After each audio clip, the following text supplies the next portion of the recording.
They looked at my worn jeans and faded jacket like I'd wandered into the wrong neighborhood, told me the organic section was probably out of my price range, but when I quietly reached for my wallet and the vendor caught sight of the challenge coin tucked inside, everything changed. One moment, I was just another customer they could brush off. The next, I was hearing, "Major Peterson, first pick, ma'am," echoing across the entire market. Before we jump back in, tell us where you're tuning in from. And if this story touches you, make sure you're subscribed, because tomorrow I've saved something extra special for you. The morning fog still clung to the hills surrounding Millbrook when I pulled into the gravel parking lot of my sister's farmer's market. My truck, a 10-year-old Ford with more miles than most people put on in a lifetime, looked right at home among the collection of vehicles scattered across the uneven ground. Pickup trucks with toolboxes, sedans with bumper stickers declaring allegiance to various causes, and the occasional hybrid that seemed slightly out of place but determined to fit in anyway. I sat behind the wheel for a moment, watching the early vendors setting up their stalls in the pale light of dawn. Steam rose from coffee cups clutched in gloved hands, and the sound of metal poles clanging against wooden tables created a rhythm that spoke of routine and purpose. This was Sarah's world now. This collection of local farmers and artisans who gathered every Saturday to sell their wares to whoever showed up with enough cash and curiosity to make the drive out to the countryside. My sister had called 3 weeks ago, her voice carrying that particular note of excitement that meant she'd found something new to throw herself into completely. The farmers' market had been struggling, she'd explained, ever since the big chain grocery store opened 15 miles closer to town. They needed help, needed someone who understood logistics and could figure out how to make things run more efficiently. Could I maybe come take a look, offer some advice? I had said yes, because that's what you do when your sister asks for help, even when you're not entirely sure you're the right person for the job. My expertise lay in different kinds of logistics, the sort that involved moving people and equipment through terrain that didn't appear on civilian maps. But supply chains were supply chains, and organization was organization, regardless of whether you were coordinating humanitarian aid in a disaster zone or figuring out how to help local farmers compete with corporate agriculture. Stepping out of the truck, I pulled my jacket tighter against the morning chill. The air smelled of damp earth and wood smoke, with hints of coffee and something baking that made my stomach remind me I'd skipped breakfast. My boots crunched softly on the gravel as I walked toward the main cluster of stalls, my eyes automatically cataloging the layout and flow patterns the way they've been trained to do. The market was laid out in a loose U-shape around a central area where picnic tables invited customers to sit and eat whatever they purchased. Most of the vendors were still in setup mode, arranging their displays and checking their equipment. A few early customers wandered between the stalls, the serious shoppers who knew to arrive before the best items disappeared. I was dressed for a day of walking around and taking notes. Nothing fancy or attention-grabbing. Dark jeans that had been washed enough times to be comfortable, a plain gray sweater under a canvas jacket that had seen better years but still kept the wind out, and boots that prioritized function over fashion. My hair was pulled back in a simple ponytail, and I carried a small notebook and pen in my jacket pocket. To anyone looking, I probably appeared to be exactly what I was, someone's sister who'd driven out to the country to help with a family project. The first few vendors I approached were friendly enough, willing to chat about their challenges and share their thoughts on what might help the market attract more customers. Mrs. Chen, who sold vegetables from her small organic farm, explained how the chain store had undercut their prices so severely that many customers had stopped making the drive out. Tom Bradley, whose booth featured an impressive array of fresh breads and pastries, worried that people were getting too used to the convenience of one-stop shopping to appreciate what the market offered. As I moved deeper into the market, taking notes and asking questions, I began to notice a subtle shift in how people responded to me. It started with sideways glances and quiet conversations that stopped when I got close enough to hear them. Nothing overtly hostile, but a growing sense that my presence was being noted and discussed. Near the center of the market, where the more established vendors had claimed the prime spots, I encountered the source of the growing tension. 3 vendors had set up adjacent stalls that formed a sort of unofficial command center for market politics. There was Janet Morrison, whose organic produce stand featured prices that made grocery store premiums look modest, Rick Chambers, who sold what he called artisanal prepared foods at prices that suggested each sandwich was individually blessed, and David Walsh, whose selection of imported cheeses and gourmet items seemed designed more for display than actual purchase. They watched me approach with the kind of casual attention that people use when they want to appear disinterested while gathering intelligence. I'd seen the same look in briefing rooms when new personnel were being evaluated by teams that had already decided they probably wouldn't measure up. Janet was the first to speak, her voice carrying the tone of someone accustomed to being the authority on local matters. "You're Sarah's sister, right? The one who's supposed to help us figure out our problems?" I nodded, extending my hand. "That's right. I'm Alex Peterson." Sarah thought I might be able to offer some perspective on organization and efficiency. She shook my hand briefly, her grip perfunctory rather than welcoming. "What kind of experience do you have with agricultural marketing?" It was a fair question, delivered with just enough edge to suggest she'd already decided the answer wouldn't be satisfactory. "I work in logistics and operations management," I said, keeping my response general but accurate. "Supply chain coordination, resource allocation, that sort of thing." Rick snorted softly, a sound that carried clearly across the morning air. "Corporate consultant, then, come to tell us how to run our businesses better." The assumption hung in the air between us, not quite an accusation, but close enough to establish the dynamic they expected this conversation to follow.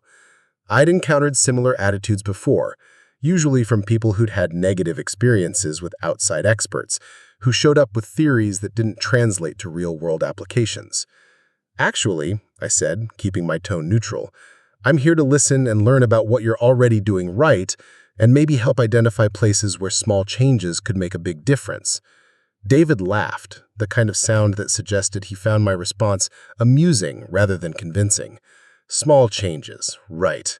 You know what would make a big difference if people understood the value of quality products instead of just looking for the cheapest option at the megamart."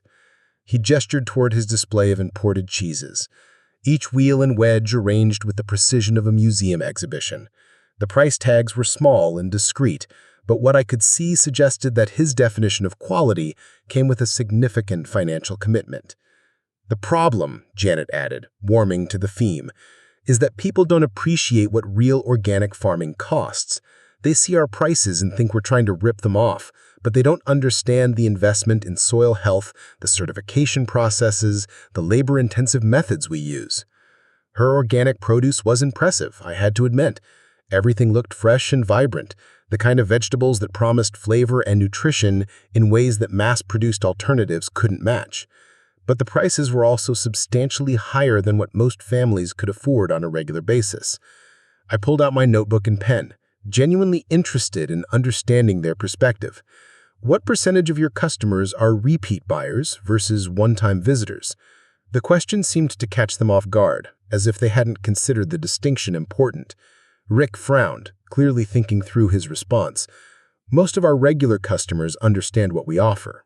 It's the tourists and bargain hunters who cause problems. People who come in expecting Walmart prices," David agreed. "They don't understand that what we're selling here is completely different from mass-market products." As they talked, I found myself studying not just their words, but their entire approach to customer interaction.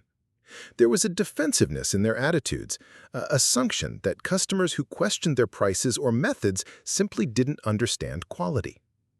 It was a perspective I'd seen before in other contexts, the kind of thinking that developed when people became so focused on what they were trying to sell that they lost sight of what their customers actually needed. A family approached Janet's stall while we were talking. Parents with 2 young children who looked around with the wide-eyed curiosity of people experiencing something new. The mother picked up a bundle of carrots, glanced at the price tag, and set them down again with the careful neutrality of someone trying not to show their surprise. "Excuse me," she said to Janet, "are these really organic? The price seems—" "Everything here is certified organic," Janet interrupted, her tone suggesting the question was somehow insulting. "We follow strict guidelines for soil management, pest control, and harvesting practices. The certification process alone costs thousands of dollars annually." The woman nodded politely, but I could see her doing mental calculations as she looked at the other items in the display. Her husband had wandered over to Rick's prepared food section, where he was studying a menu board that featured sandwiches priced higher than most restaurant entrees. "Maybe we'll just look around a bit more," the mother said diplomatically, steering her family toward the other end of the market.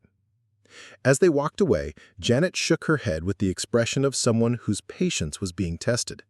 "See what I mean? They want organic quality, but they're not willing to pay for it."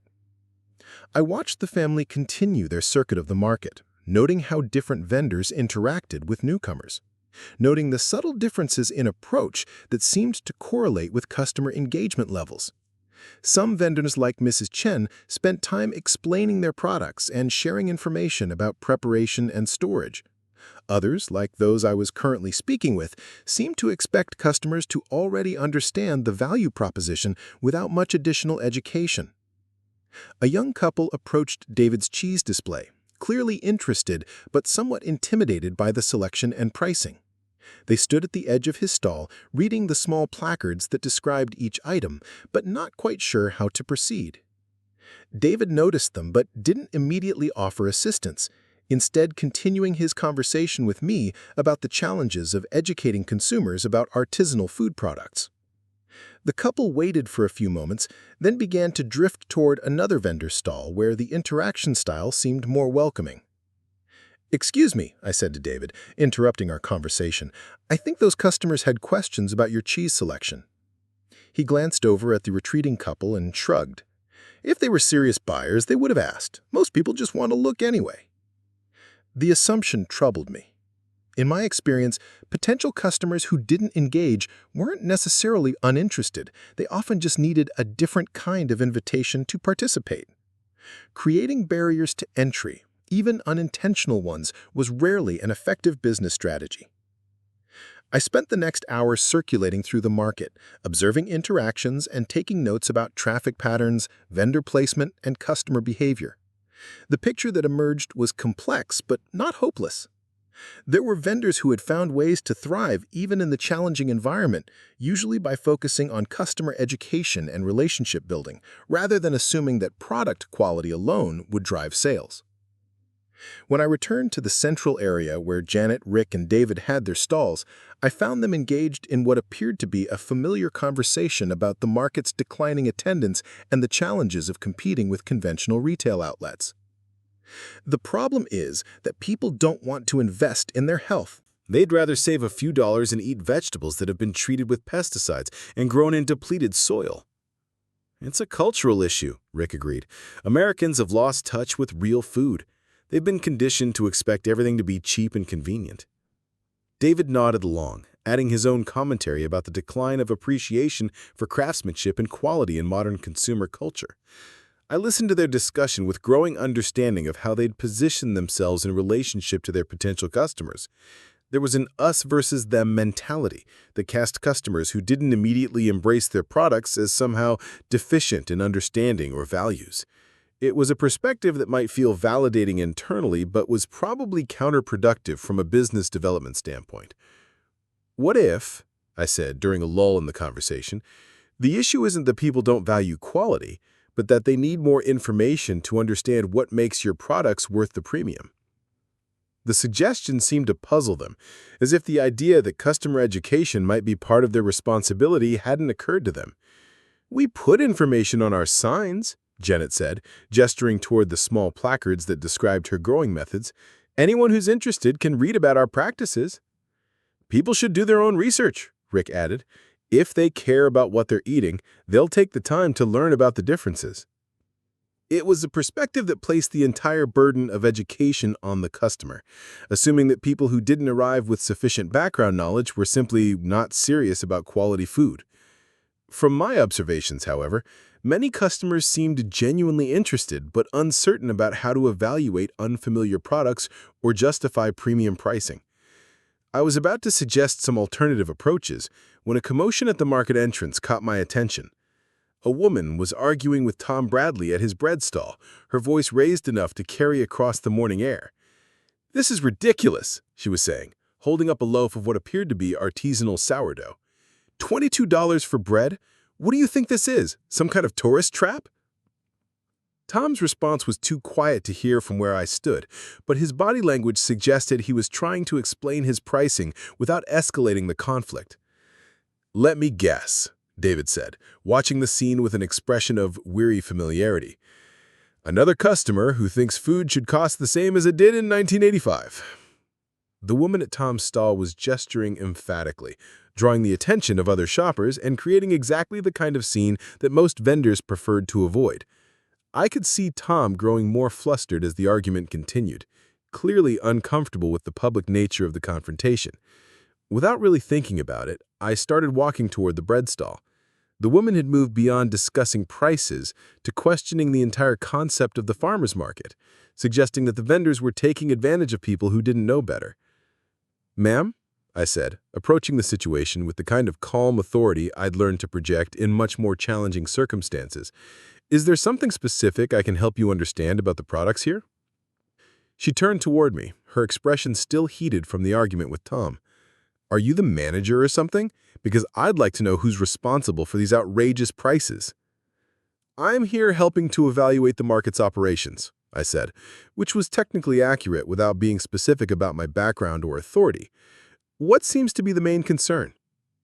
The direct question seemed to catch her off guard, as if she'd expected defensiveness rather than genuine inquiry. She held up the loaf of bread again, though her grip was less aggressive than it had been moments before. $22 for bread," she repeated, but with less heat than before. "I can buy bread at the grocery store for $3. "You absolutely can," I agreed, surprising her with the acknowledgement. "Tom, could you help us understand what makes this particular bread different from grocery store options?" Tom looked relieved to have someone mediating the conversation, rather than being trapped in a direct confrontation. "Well," he began, his voice still slightly nervous, "this is made with organic flour that I milled myself from grain grown locally. The fermentation process takes 3 days, and everything is done by hand using traditional methods. So the price reflects not just ingredients, but also time and specialized techniques," I said, translating his explanation into terms that focused on value rather than justification. The woman frowned, clearly processing this information. "But still, $22? What do you normally spend on bread for your family?" I asked. She considered the question. "Maybe $10 or $12 a week, I guess? And how long does this loaf last compared to store-bought bread?" Tom jumped in, now following the direction of the conversation. "This stays fresh for about a week, sometimes longer, and it doesn't have any preservatives. A lot of customers tell me they actually eat less of it because it's more satisfying." I could see the woman doing mental calculations, comparing not just price, but value and longevity.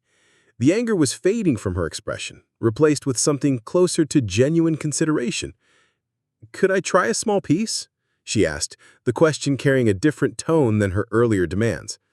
Tom smiled and cut a small slice from a sample loaf, handing it to her with visible relief, that the conversation had shifted from confrontation to exploration. She chewed thoughtfully, her expression changing as she experienced the difference in texture and flavor compared to mass-produced alternatives. "That is really good," she admitted, sounding almost surprised. "Tom's been perfecting his technique for about 15 years, I said, providing context that helped explain the expertise behind the product. He sources his grain from farms within 50 miles of here. The woman looked around the market with new eyes, as if seeing it differently than she had when she arrived. "I guess I didn't realize how much work went into these things." After she purchased the bread and moved on to explore other stalls, Tom turned to me with an expression of gratitude mixed with curiosity. "Thank you for stepping in. I never know how to handle situations like that without sounding defensive. Customer education is part of the service. People aren't usually trying to be difficult, they just need help understanding what they're looking at." As I walked back toward the central area, I noticed that Janet, Rick, and David had been watching the interaction with expressions that ranged from puzzlement to mild disapproval. Preparing and narrating this story took us a lot of time, so if you are enjoying it, subscribe to our channel. It means a lot to us. Now back to the story. "Interesting approach," Janet said when I rejoined their group, "though I'm not sure it's sustainable to spend that much time with every customer who has sticker shock." "Maybe not," I agreed. but converting one confused customer into an informed advocate might be worth more than making quick sales to people who already understand your value proposition. The observation seemed to create some discomfort, as if I'd suggested something that challenged their established way of thinking about customer relationships. As the morning progressed and more shoppers arrived for the market's peak hours, I continued to observe the dynamics between vendors and customers, making notes about successful interactions and missed opportunities. The picture that emerged was of a community resource that had tremendous potential but was being limited by assumptions about who their customers were and what those customers needed to become regular supporters. The three vendors I'd been speaking with represented one approach to the challenge: maintaining high standards and expecting customers to adapt to their requirements. Other vendors, like Mrs. Chen and Tom Bradley, had found ways to educate and engage customers without compromising their principles or significantly reducing their prices. The question was whether the market as a whole could develop a more systematic approach to customer development, one that honored the quality and values the vendors represented, while making those qualities accessible to people who might initially be intimidated or confused by the offerings. I was deep in thought about these possibilities when I heard my name being called from across the market. Sarah was approaching with a man I didn't recognize, both of them wearing the slightly frazzled expressions of people who'd been dealing with logistical challenges. As they got closer, I could see that something had shifted in the atmosphere around me. The conversation among the three vendors had stopped, and they were looking at me with new attention, as if seeing me differently than they had an hour earlier. The morning was about to take an unexpected turn, though I didn't yet realize how dramatically my quiet observation role was about to change. Sarah reached me just as the morning rush was hitting its stride, her companion trailing slightly behind with the harried look of someone who'd been pulled into crisis management mode. She was wearing her market coordinator badge and carrying a clipboard that looked like it had seen better days, covered with notes and amendments in different colored pens. "Alice, thank God you're here," she said, slightly out of breath. "We've got a situation developing, and I could really use your input."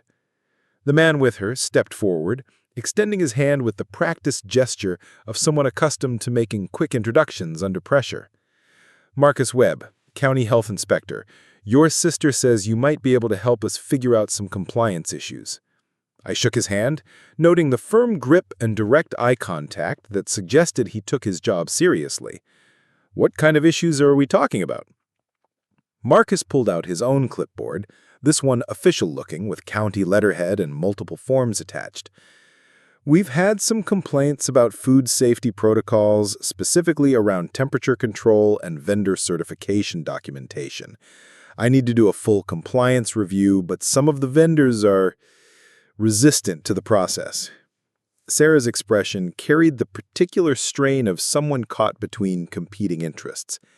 "The thing is, if we don't get these issues resolved today, Marcus has to shut down several stalls, which means those vendors lose their weekend income, and we lose a significant portion of our market appeal."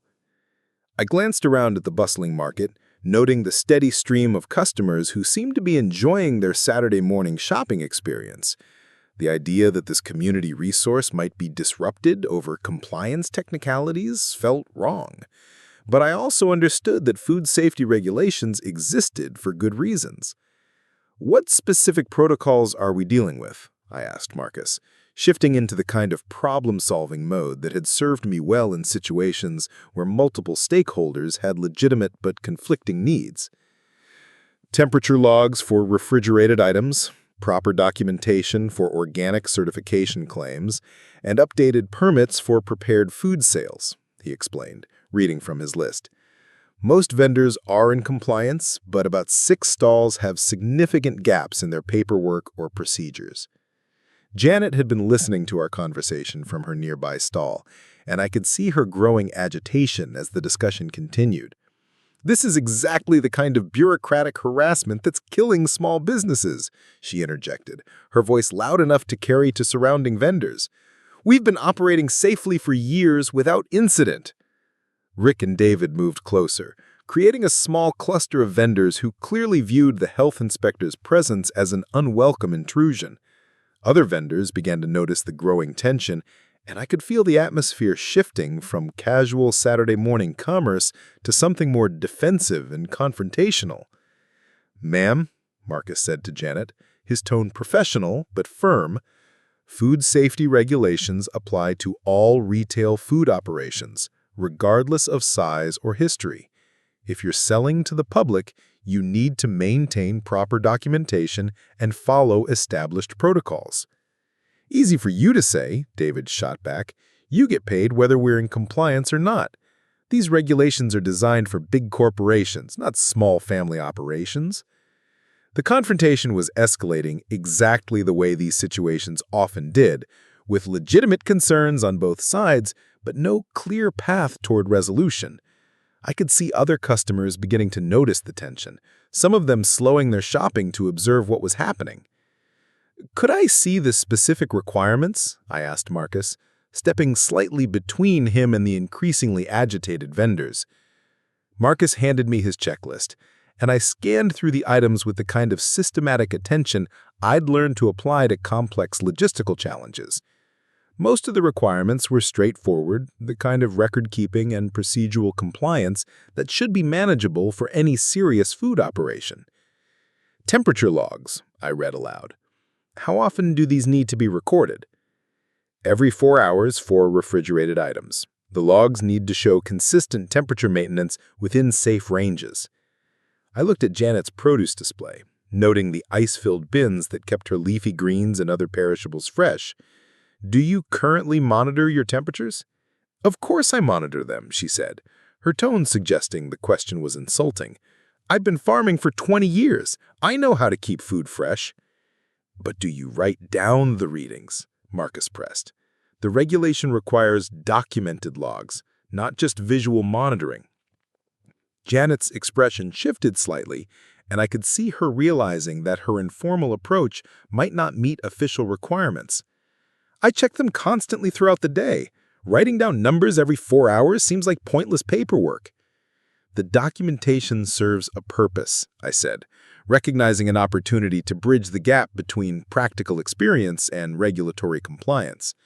If there's ever a question about food safety, the logs provide evidence that proper procedures were followed.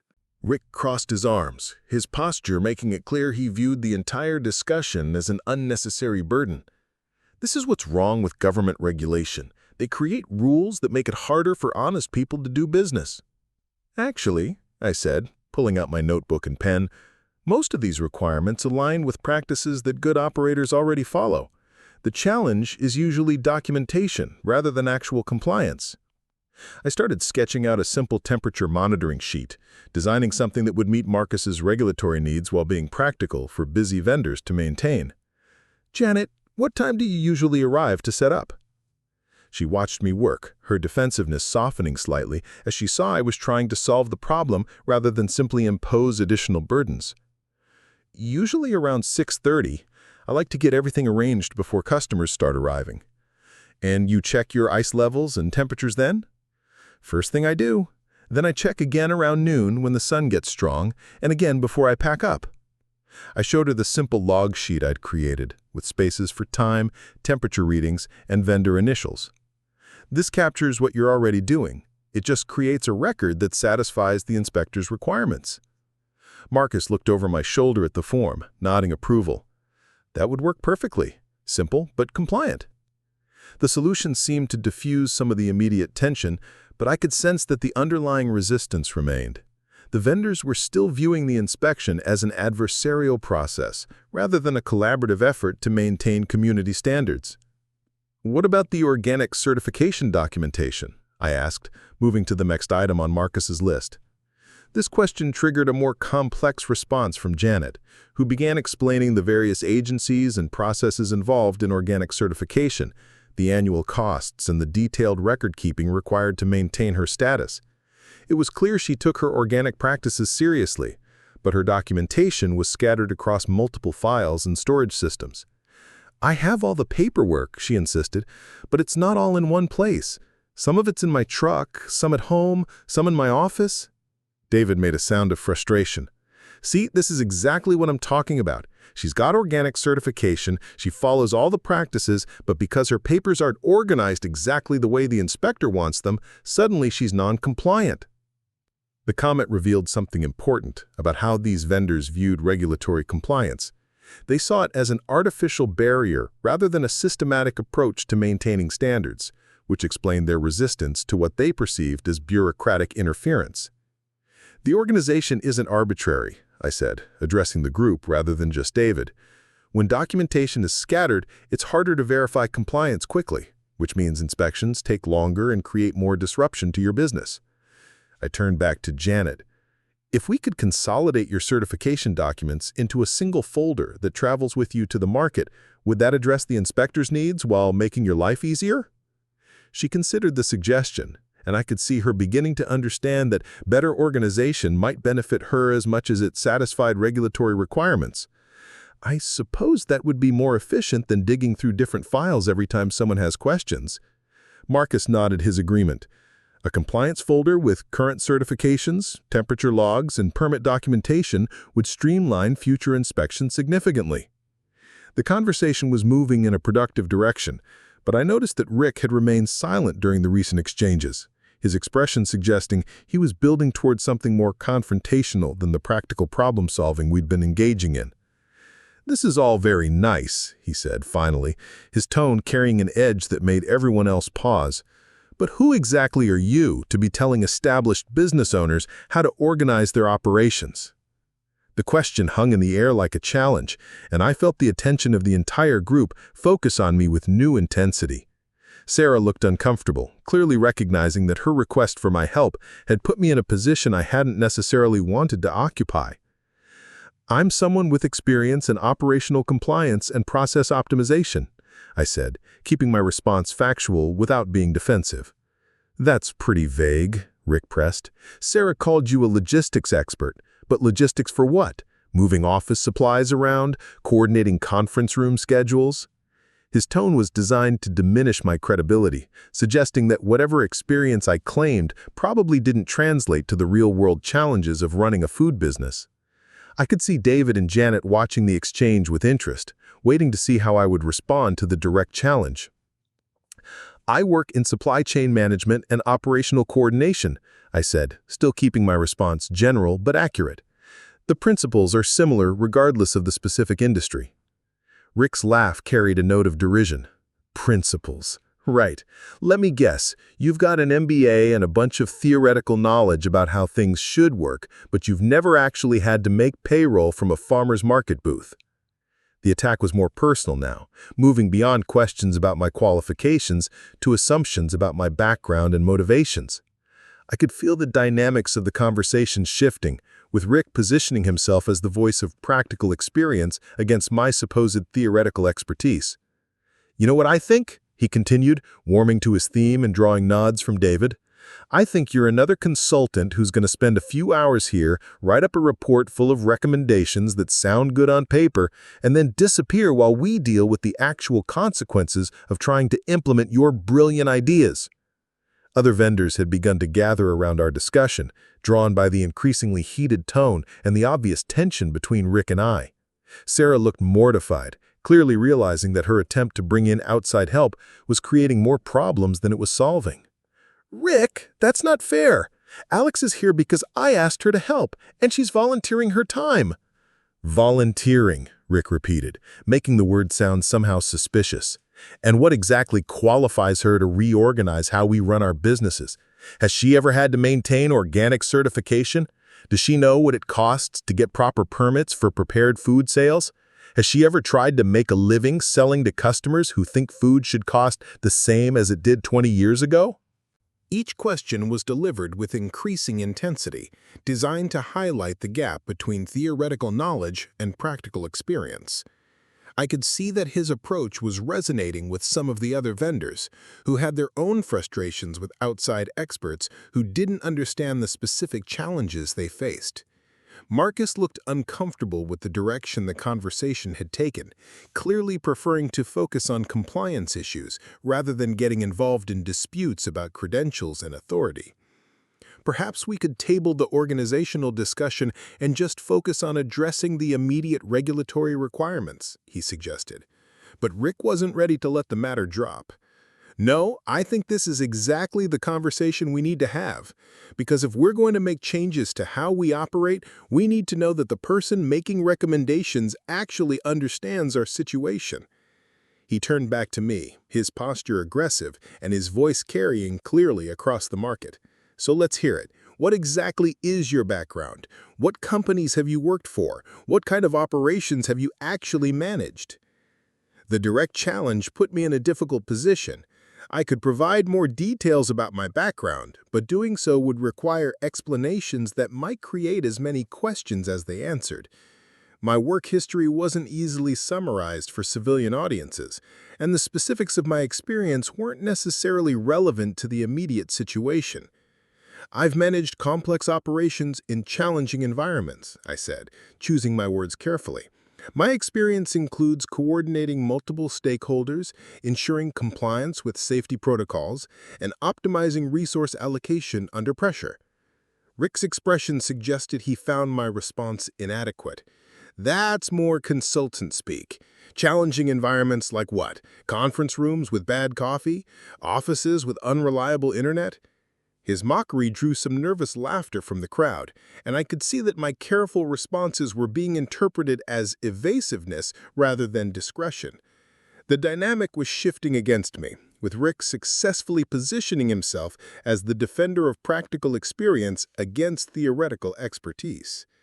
You want to know what challenging environments look like? Rick continued, his voice rising. Try running a food business where your profit margins are measured in nickels and dimes. Try dealing with health inspectors who can shut you down over paperwork errors. Try competing with big box stores that can sell at a loss just to drive independent operators out of business. The speech was effective because it spoke to real frustrations shared by many of the vendors. They were struggling with genuine challenges, and Rick was giving voice to their sense that outside experts didn't understand or appreciate the difficulties they faced. I found myself in the uncomfortable position of being cast as the representative of a system that many of them viewed as hostile to their interests. My attempts to be helpful were being reframed as interference, and my professional background was being dismissed as irrelevant to their practical concerns. Look, David added, supporting Rick's position, maybe your heart's in the right place, but this isn't some corporate boardroom where you can just implement new policies and move on. This is our livelihood. These are our families' incomes. We can't afford to experiment with theories that might not work in the real world. The crowd of vendors was growing, and I could see that word of the confrontation was spreading throughout the market. Customers were beginning to notice the tension as well, some of them slowing their shopping to observe what was happening. Sarah stepped closer to me, her expression apologetic.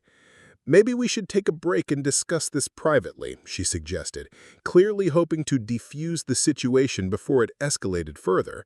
But Marcus was checking his watch with the expression of someone whose schedule didn't accommodate extended delays. I need to complete this inspection today. If we can't resolve the compliance issues, I'll have to issue citations for the violations I've documented.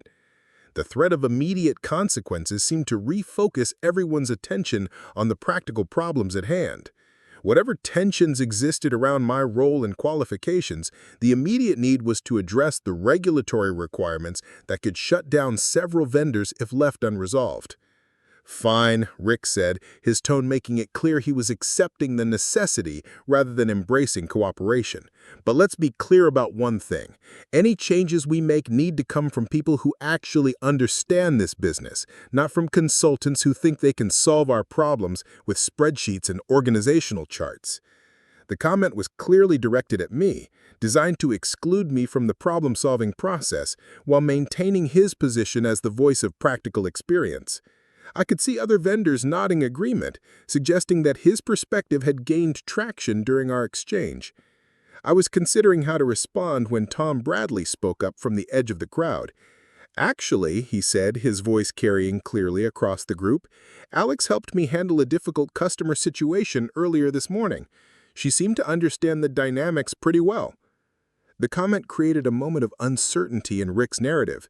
introducing evidence that contradicted his portrayal of me as out of touch with practical concerns. Janet looked thoughtful, clearly remembering my suggestions about documentation organization and how they had seemed reasonable rather than burdensome. "That's different," Rick said, but with less confidence than he'd shown moments earlier. "Handling one customer complaint isn't the same as reorganizing an entire market's operations." "Maybe not," Tom agreed, "but it showed that she understands customer psychology and business dynamics. That seems relevant to the challenges we're discussing." The support was unexpected, but welcome, creating space for a more balanced evaluation of my qualifications and suggestions. I could see that the crowd was less uniformly aligned with Rick's position than it had appeared, with some vendors beginning to consider alternative perspectives. Marcus cleared his throat, drawing attention back to his official responsibilities. "Regardless of who provides the solutions, I still need to complete this inspection. The compliance issues exist whether we address them through consultation or through enforcement actions." The threat of immediate consequences seemed to shift the dynamic once again, forcing everyone to consider the practical implications of continued resistance to the inspection process. Whatever philosophical disagreements existed about outside expertise, the immediate need was to satisfy regulatory requirements that could affect multiple vendors' ability to operate. I pulled out my wallet to retrieve a business card, thinking that providing more specific information about my background might help establish credibility for the problem-solving discussion we needed to have. As I opened the wallet, a metallic object caught the light briefly before I could close it again, but not before Marcus had noticed the distinctive shape and design. His expression changed immediately, shifting from professional courtesy to something approaching recognition. "Is that what I think it is?" he asked, his voice carrying a note of surprise that made several vendors look between us with curiosity. The question created a moment of tension that I hadn't anticipated. The challenge coin that Marcus had glimpsed wasn't something I typically displayed or discussed in civilian contexts, but its presence in my wallet was apparently more significant than I'd realized. "Depends what you think it is," I said carefully, not sure how much explanation would be helpful or necessary. Marcus stepped closer, his entire demeanor shifting towards something more respectful. "Military service?" The question was asked quietly, but in the relative silence that had fallen over our group, it carried clearly to the surrounding vendors. I could see expressions changing as people began to reconsider their assumptions about my background and qualifications. "Yes," I said simply, not offering additional details, but confirming what Marcus had apparently recognized. The single words seemed to create a ripple effect through the crowd, with vendors exchanging glances and reconsidering the conversation that had just taken place. Rick's confident dismissal of my credentials suddenly seemed less certain, and even David appeared to be reassessing his position. "What branch?" Marcus asked, his tone now carrying genuine respect rather than professional courtesy. I hesitated, aware that answering would probably lead to additional questions that might be difficult to address in this setting. But the inspector's recognition suggested that providing some context might help establish the credibility needed to move forward with practical problem-solving. "Army," I said, keeping my response brief but accurate. The confirmation seemed to satisfy Marcus while raising new questions for the vendors who had been challenging my qualifications. Military service provided a different framework for understanding my claims about experience with complex operations and challenging environments. Sarah looked relieved, clearly hoping that this new information might help resolve the tensions that had developed around my involvement in the market's problems.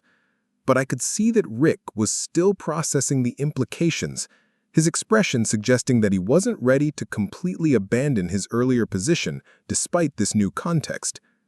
The morning had taken an unexpected turn, and the simple compliance inspection had evolved into something more complex, involving questions of authority, expertise, and community dynamics.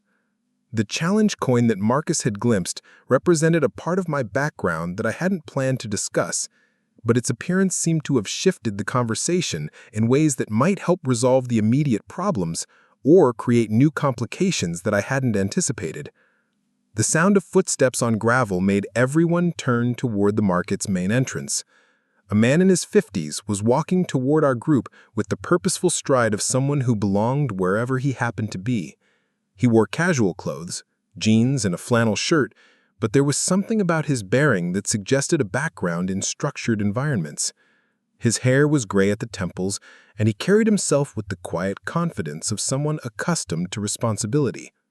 As he got closer, I could see Marcus straightening slightly, his posture shifting towards something more formal despite the civilian setting. The approaching man's eyes swept over our gathered group before settling on me with an expression of growing recognition. "Well, I'll be damned," he said, his voice carrying clearly across the morning air. "Alex Peterson, what are the odds?" The familiarity in his tone created an immediate shift in the atmosphere around us. The vendors, who had been engaged in heated discussion about my qualifications, suddenly found themselves observing an interaction they didn't understand, but that clearly carried significance beyond their earlier assumptions. I studied his face for a moment before recognition clicked into place. "Colonel Williams, it's been a while." He smiled broadly, the expression transforming his features from merely authoritative to genuinely warm. 4 years, I think, since that logistics conference in Virginia Beach, though I believe congratulations are in order. Last I heard, you'd made major. The casual confirmation of my rank seemed to hit the assembled vendors like a physical force. I could see Rick's expression changing as he processed the implications of what he just heard, while David and Janet exchanged glances that suggested they were rapidly reassessing everything that had transpired over the past hour. "Retired now," I said, keeping my tone conversational despite the obvious tension radiating from the group around us. "Civilian contractor status these days." Williams nodded with the understanding of someone familiar with military transitions. "Smart move. Your expertise in operational coordination was always too valuable to waste on traditional retirement." Marcus had gone completely still, his earlier recognition of my military service now taking on new dimensions as he realized he was witnessing a conversation between field-grade officers. The health inspector's clipboard seemed forgotten in his hands as he watched the exchange with growing comprehension. "You two know each other?" Sarah asked, her voice carrying a note of bewilderment that suggested she was struggling to fit this development into her understanding of her sister's background. "Major Peterson and I served together on several joint operations," Williams explained, his tone carrying the respect reserved for proven professionals. "She ran logistics for some of the most complex humanitarian missions the Army's undertaken in the past decade." The word major seemed to echo in the silence that followed, creating a pocket of uncomfortable awareness among the vendors who had spent the morning questioning my credentials and dismissing my suggestions as theoretical nonsense. Rick's face had gone pale, and I could see him replaying our earlier conversation through the lens of this new information. His confident assertions about my lack of practical experience suddenly seemed less certain, and his mockery of my background took on a different character entirely. "Humanitarian missions?" Janet asked, her voice smaller than it had been during our earlier discussions about organic certification and documentation requirements. Williams glanced at me, clearly checking whether I was comfortable with him sharing details about our professional history. When I didn't object, he continued with the measured tone of someone accustomed to briefing civilian audiences about military operations. "Disaster relief coordination primarily. When hurricanes or earthquakes hit, someone has to figure out how to get food, water, medical supplies, and personnel to the right places at the right times." Major Peterson specialized in managing the logistics for multi-agency operations involving military units, civilian contractors, international relief organizations, and local authorities. He paused, looking around at the vendors who were listening with expressions ranging from curiosity to growing embarrassment. "The coordination challenges for those operations make managing a farmer's market look relatively straightforward, no offense to your current situation." David had gone quiet. His earlier confidence in challenging my qualifications evaporated as he realized the scope of the operations Williams was describing. The man who had dismissed my suggestions as consultant speak was now confronting the reality that my experience involved coordinating resources for thousands of people in life-and-death situations. How many people would typically be involved in those operations? Tom Bradley asked from the edge of the group, his tone carrying genuine curiosity rather than defensiveness that had characterized earlier discussions. Depends on the scope of the disaster, Williams replied. Hurricane relief operations might involve 50,000 personnel across multiple agencies. Earthquake response could require coordinating with international teams from a dozen countries, each with their own protocols and requirements. The numbers seemed to hit the assembled vendors with physical force. Rick, who had spent the morning insisting that I couldn't understand the challenges of running a small food business, was now confronting evidence that my experience involved coordinating operations several orders of magnitude larger than anything he'd ever encountered. The thing about Major Peterson, Williams continued, his tone becoming more personal, is that she never let the scale of an operation become an excuse for poor execution. Whether she was coordinating supply lines for 50,000 people or ensuring that one isolated village got the medical supplies they needed, she approached every task with the same attention to detail and commitment to excellence. Marcus finally found his voice, though it came out slightly hoarse. Major, I had no idea. When you were discussing compliance procedures, you thought I was a helpful civilian with some organizational experience. I finished for him. Which is exactly what I wanted you to think. Military rank doesn't automatically make someone qualified to help with health department regulations. The comment seemed to surprise several of the vendors, who appeared to expect that revealing my background would be followed by assertions of authority or demands for deference. Instead, I was maintaining the same collaborative approach I'd used throughout the morning, treating the inspection as a problem-solving exercise rather than an opportunity to establish dominance. Williams smiled at my response, clearly recognizing something familiar in my approach. Still deflecting credit, I see. Though I seem to remember a certain supply operation in Honduras where your organizational experience meant the difference between a successful mission and a humanitarian catastrophe. The reference to international operations added another dimension to the growing picture of my background, one that made Rick's earlier accusations about theoretical knowledge seem increasingly absurd. Janet was studying me with new eyes, clearly trying to reconcile the quiet woman who had offered practical suggestions about documentation with this emerging picture of someone who had managed complex operations on a global scale. "Honduras?" Sarah asked, her expression suggesting she was discovering aspects of her sister's career that she hadn't fully understood. "Hurricane recovery operation," I said briefly, not wanting to elaborate on details that weren't relevant to the current situation. Different challenges, similar principles. When people need help, you figure out how to get them what they need as efficiently as possible. Williams nodded agreement, then looked around at the market with the assessing gaze of someone trained to evaluate operational environments. "Speaking of which, what's the current situation here?" Marcus mentioned some compliance issues when he called to ask if I wanted to join him for coffee this morning. The casual revelation that Williams had been planning to meet Marcus anyway, rather than arriving in response to our discussion, seemed to catch everyone off guard. It suggested that the health inspector had connections and resources beyond what the vendors had assumed, and that their resistance to the inspection process might have been more counterproductive than they realized. "We've got 6 vendors with documentation gaps," Marcus explained, his tone now carrying a different quality as he addressed both Williams and me. "Temperature logs, certification records, permit updates. Nothing that can't be resolved, but some of the vendors have been resistant to implementing the necessary procedures." Williams looked at the clipboard Marcus handed him, scanning the compliance requirements with the quick comprehension of someone familiar with regulatory frameworks. "Standard stuff," he said after a moment. "Major, I assume you've already identified solutions for most of these issues." The question was phrased as a statement, carrying the confidence of someone who knew my capabilities well enough to assume I'd already analyzed the problems and developed appropriate responses. The casual assumption of my competence created another moment of uncomfortable awareness among the vendors who had spent the morning questioning whether I understood their situation.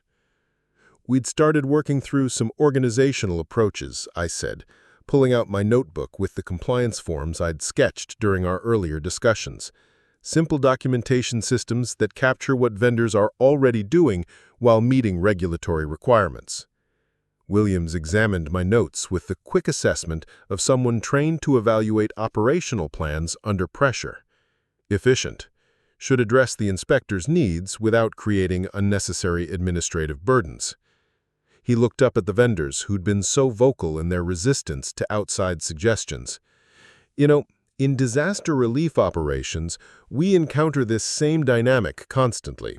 Local authorities who've been managing their communities for decades suddenly have to work within federal frameworks and international protocols. The natural reaction is resistance, because it feels like outside interference in proven systems. The parallel he was drawing seemed to resonate with several vendors, who recognized elements of their own situation in his description. Rick was listening intently, though his expression suggested he was still processing the implications of Williams' presence and the context it provided for our earlier conversation. The thing we learned, Williams continued, is that the most effective approach isn't to replace local expertise with external systems. It's to build bridges between what people are already doing well and what regulatory frameworks require. Major Peterson excelled at that kind of integration work. The praise was offered matter-of-factly, without the inflated language that might have suggested exaggeration or political courtesy. Williams was simply stating what he considered obvious facts about my professional capabilities, which made his assessment more credible than elaborate endorsements would have been. Integration work, Janet repeated, the phrase seeming to catch her attention. You mean finding ways to satisfy regulations without abandoning practices that already work? Exactly, Williams confirmed. For example, I noticed that your organic certification practices probably already include detailed record-keeping requirements. The challenge isn't implementing new systems, it's organizing existing information in formats that health inspectors can easily verify. The observation demonstrated that he'd been paying attention to our earlier discussions, synthesizing information about specific vendor challenges with his broader understanding of regulatory compliance issues. David stepped forward slightly, his earlier antagonism replaced by something approaching curiosity. When you say integration work, are you talking about adapting military systems to civilian situations? Williams shook his head. More often the reverse, actually. Military operations frequently require adapting to local conditions and working within existing civilian frameworks. Major Peterson's specialty was understanding what people were already doing well and figuring out how to enhance rather than replace those capabilities. The explanation seemed to surprise several vendors, who appeared to expect that military experience would emphasize imposing standardized systems rather than adapting to local variations. The reality that my background involved flexibility and cultural sensitivity rather than rigid adherence to predetermined protocols created yet another shift in how they were processing this information.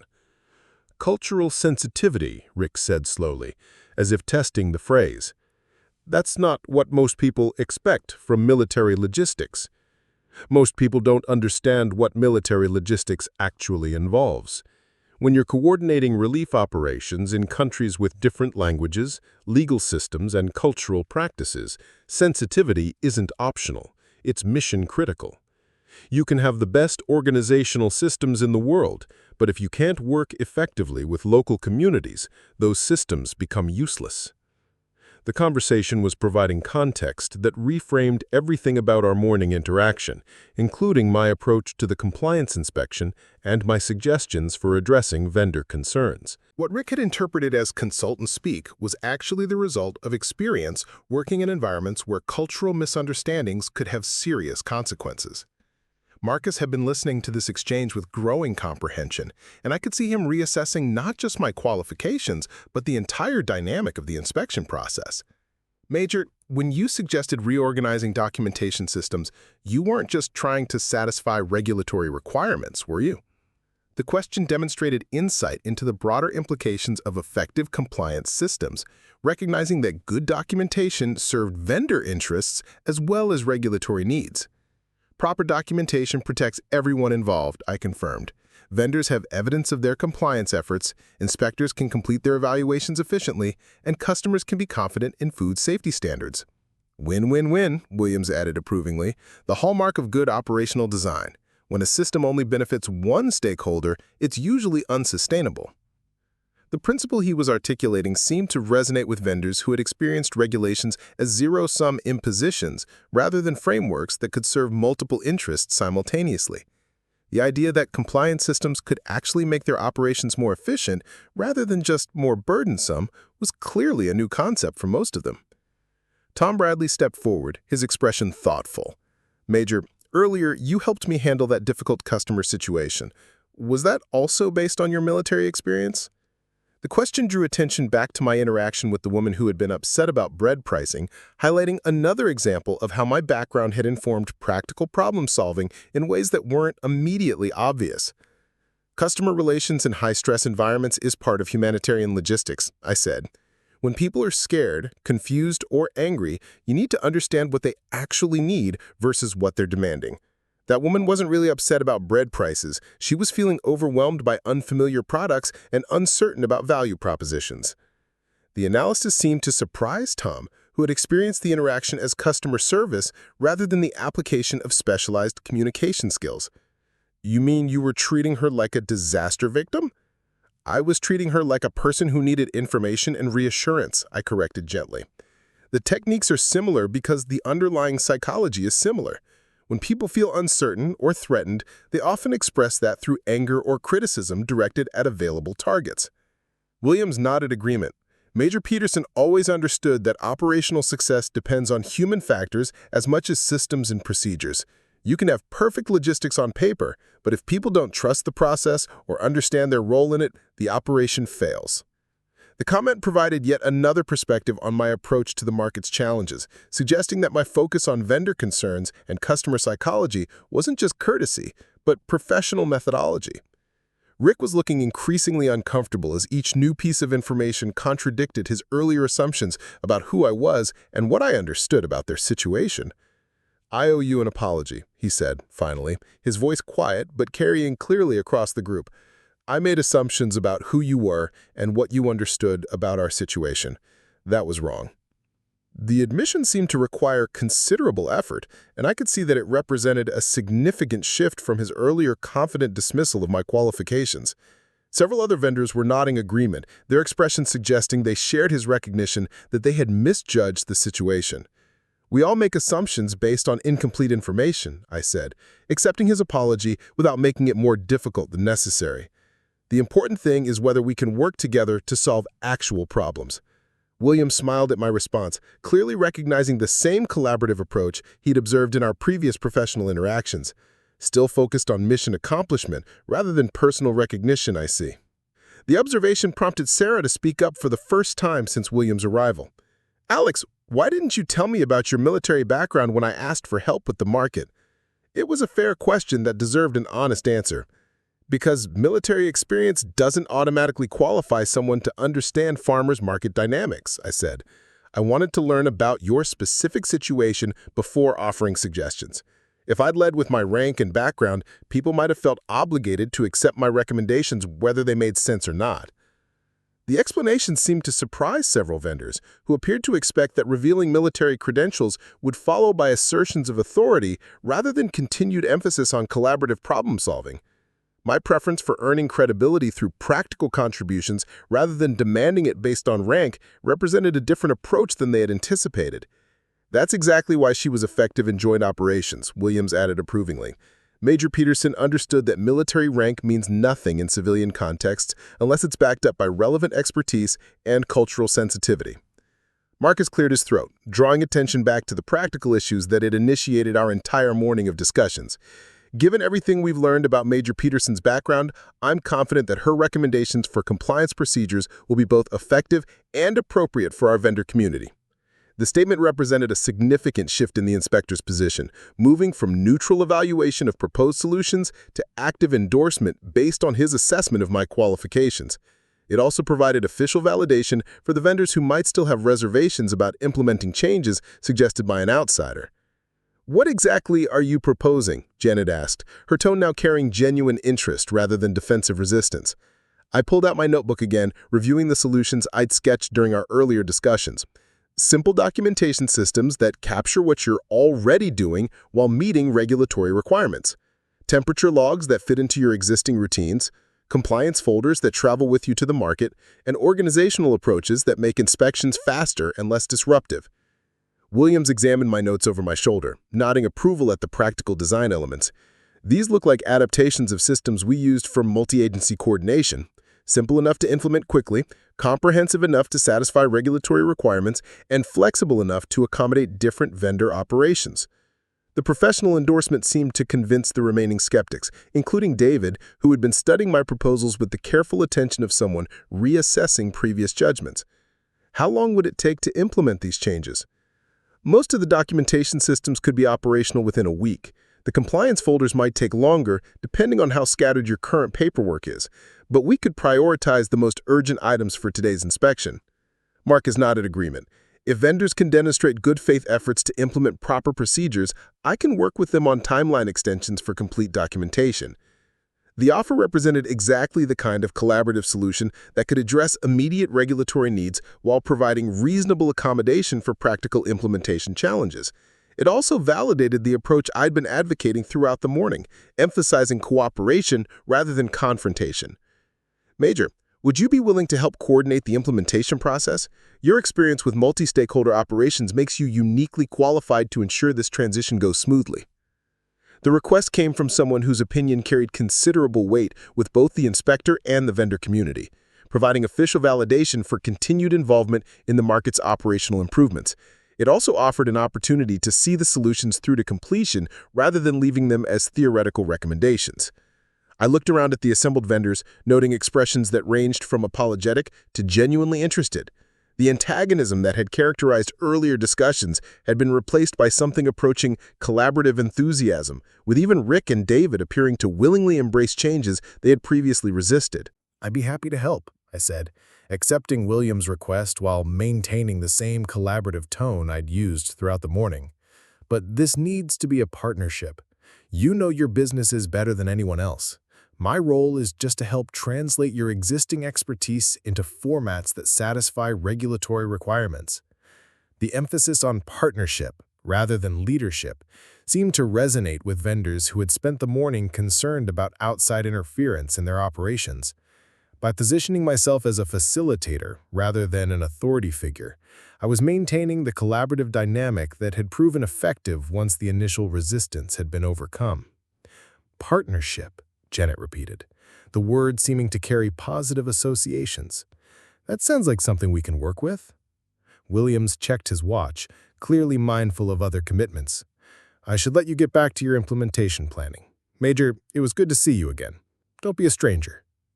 He shook hands with Marcus and nodded to the vendors before heading back toward the parking lot, leaving behind a group that had been fundamentally changed by his unexpected appearance and casual confirmation of my background. The silence that followed his departure was different from the tensions that had characterized earlier pauses in our conversation. Instead of defensive resistance or uncomfortable confrontation, there was a sense of possibility and renewed purpose as people began to understand how the morning's conflicts could be transformed into productive collaboration. "Well," Sarah said finally, breaking the silence with a tone that mixed relief with residual amazement, "I guess we should get started on those compliance systems." The suggestion seemed to mobilize the group, with vendors beginning to discuss implementation timelines and resource requirements with the same energy they had previously devoted to resisting the inspection process. Marcus pulled out his clipboard again, but this time he was coordinating solutions rather than documenting violations.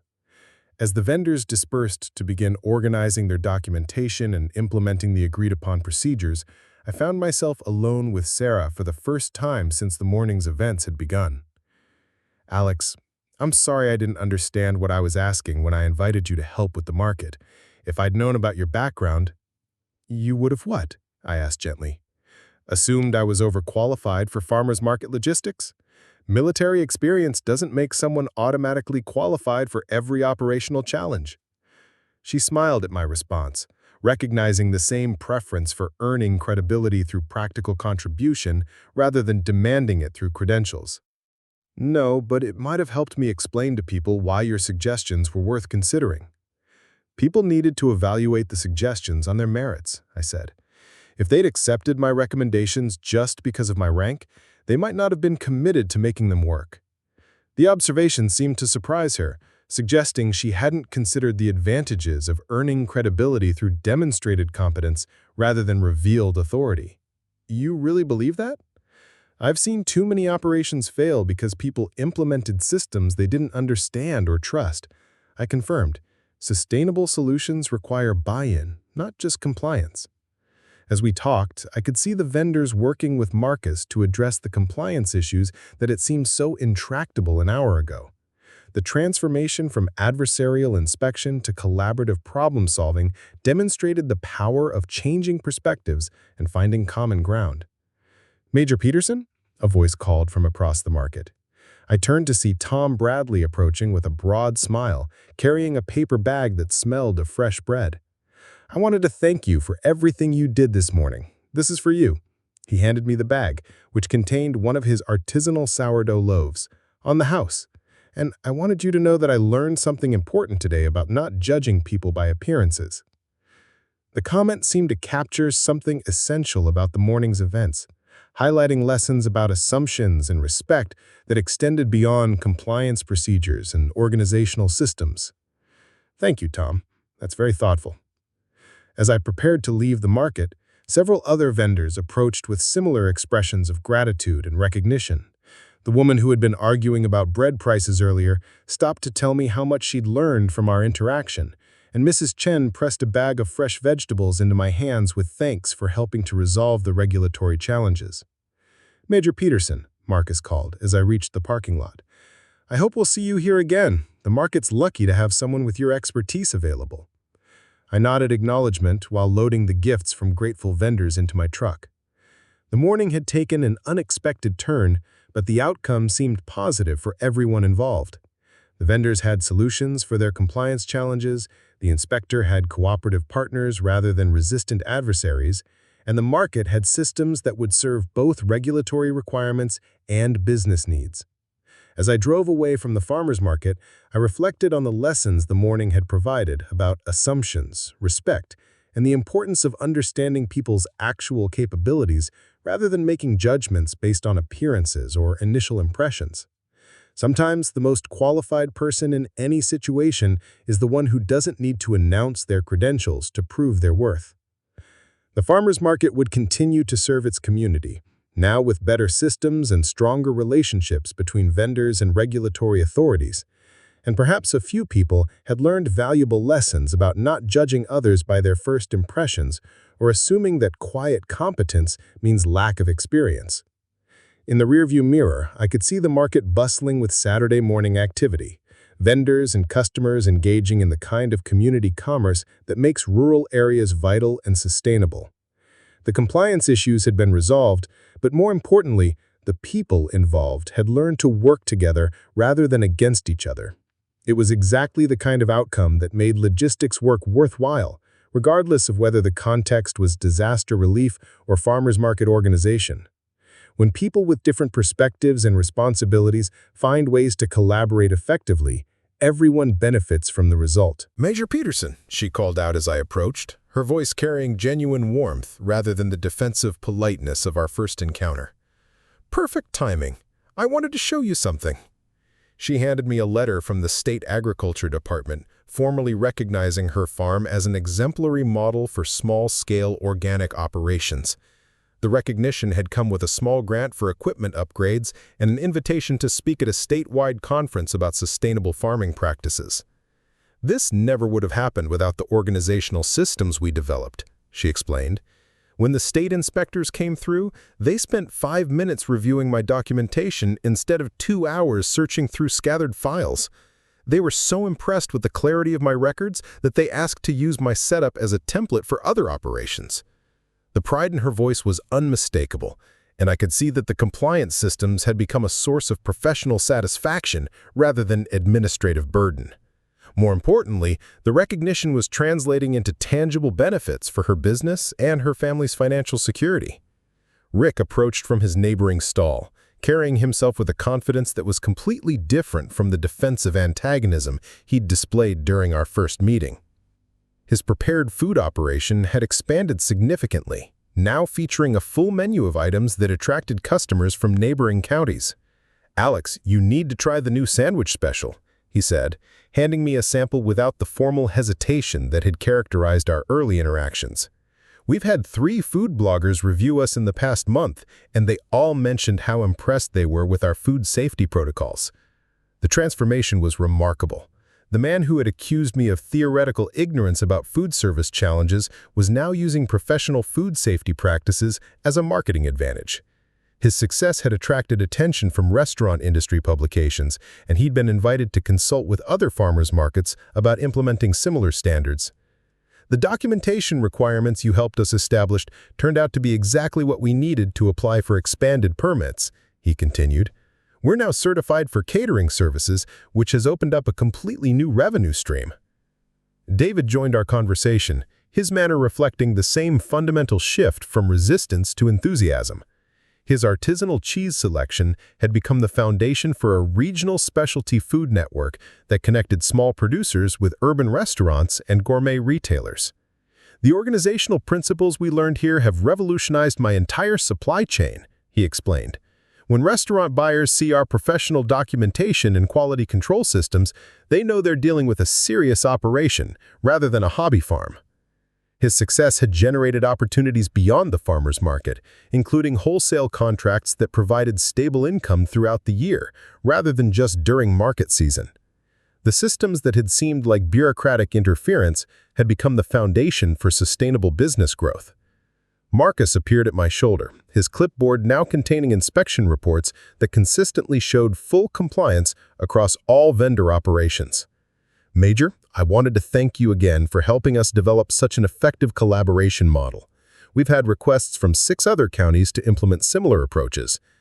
The health department had begun using our farmers market as a case study for community-based compliance programs, demonstrating how regulatory requirements could be met through cooperation rather than enforcement actions. Marcus had been promoted to regional coordinator, partly based on the success of this collaborative approach. "The vendor relationships have completely changed," he continued. "Instead of seeing inspections as adversarial encounters, they view them as opportunities to demonstrate their professionalism and get feedback for continuous improvement."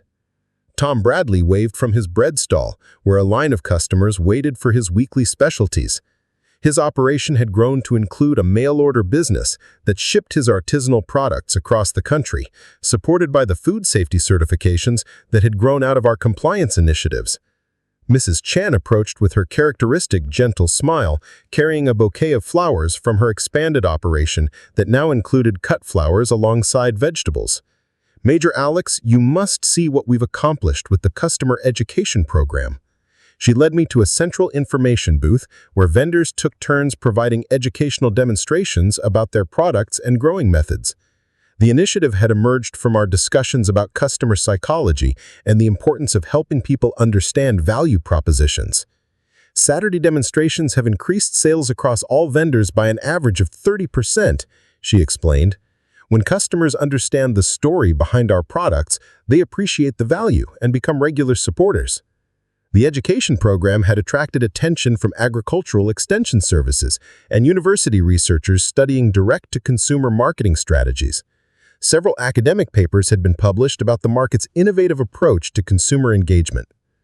Sarah approached our group with the satisfied expression of someone whose vision had exceeded her original expectations. "Alex, I have news. The County Commission has approved funding for permanent market infrastructure, including covered stalls and refrigeration facilities. The investment represented recognition of the market's economic impact on the region, generating jobs and attracting tourism revenue that benefited the broader community. Local hotels and restaurants had begun partnering with market vendors to feature regional products and create destination dining experiences. More importantly, Sarah continued, we've been selected as the pilot site for a statewide program to help struggling rural markets implement similar organizational improvements. The recognition meant that the solutions we'd developed would be scaled to help other communities facing similar challenges, potentially preserving dozens of farmers markets that might otherwise have been forced to close due to regulatory burdens or operational inefficiencies. As I prepared to leave that day, I reflected on how a simple request to help with organizational challenges had evolved into something much more significant. The vendors had discovered that professional systems enhanced rather than hindered their operations, while regulatory authorities had learned that collaboration produced better outcomes than enforcement actions. The market had become a model for how diverse stakeholders could work together to create solutions that served everyone's interests. Military principles of mission accomplishment and cultural sensitivity had translated effectively to civilian contexts, proving that good organizational methods transcended specific environments. Most importantly, a community resource that had been struggling to survive had been transformed into a thriving economic engine that supported local families while providing regional consumers with high-quality, locally produced food.